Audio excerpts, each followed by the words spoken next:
लालबागच्या राजाचं विसर्जन रात्री 10:30 नंतर होणार आहे। अखेर 9 तासानंतर लालबागच्या राजाला तराफ्यावर चढवण्यात यश आलंय। समुद्राला भरती आल्यानं लालबागच्या राजाच्या विसर्जनाला उशीर झालेला आहे आणि आता लालबागच्या राजाचं दर्शन हे रात्री 10:30 नंतर होईल अशी माहिती सुधीर साळवी यांच्याकडून देण्यात आलेली आहे।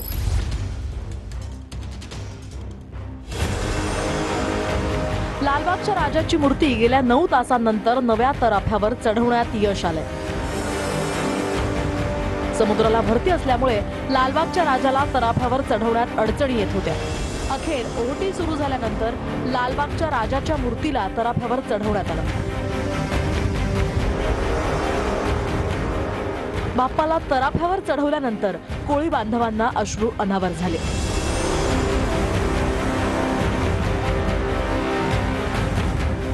कधी असं म्हणजे आम्ही नियोजन करतोय आणि होत नाही, असं होत नाही। ही जी भरती आहे ही भरती मला वाटतं आम्ही कोळी बांधव आमच्या सोबत सगळे अनेक वर्ष जवळजवळ 24 वर्ष या विसर्जन सोहळ्यामध्ये सहभागी होतात बद्वार पार्क मधले।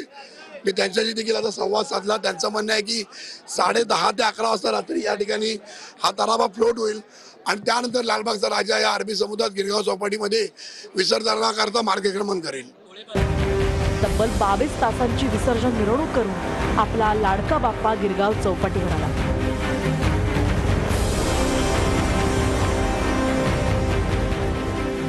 गिरगाव चौपाटीवर लालबागच्या राजाची आरती झाली आणि त्यानंतर 1.5 ते 2 तासात गणपती बाप्पाचं विसर्जन होणं अपेक्षित होतं।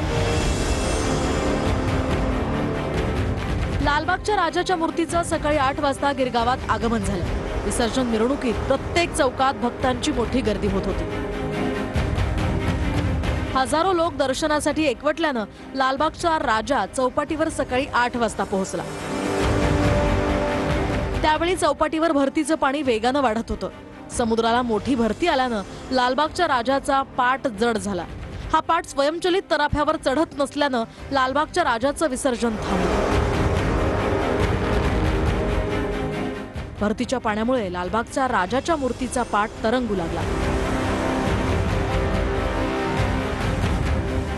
पाण्याच्या हेलकाव्यांमुळे तराफा आणि मूर्तीचा पाट यांच्यात समतोल राहिला नाही।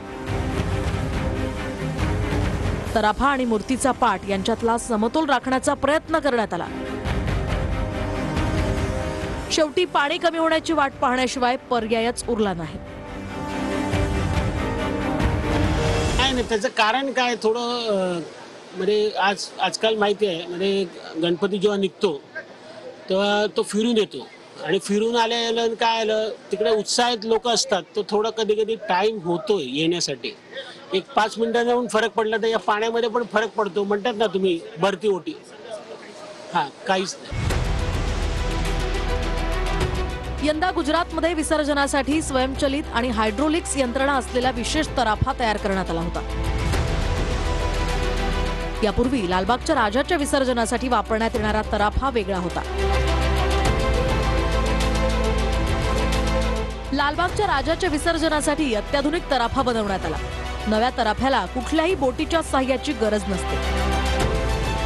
कॅप्टनच्या नियंत्रणाखाली हा तराफा समुद्राच्या लाटांवर स्वार होऊन आगेकूच करतो। गुजरातमध्ये हा विशेष तराफा तयार करण्यात आला। तराफ्यावर 360 अंशात पाण्याचे फवारे उडवणारे स्प्रिंकलर्स सुद्धा बसवण्यात आले। सध्या पाण्याचं प्रमाण कमी झालंय, त्यामुळे लालबागच्या राजाची मूर्ती तराफ्यावर बसवण्यात आली आहे।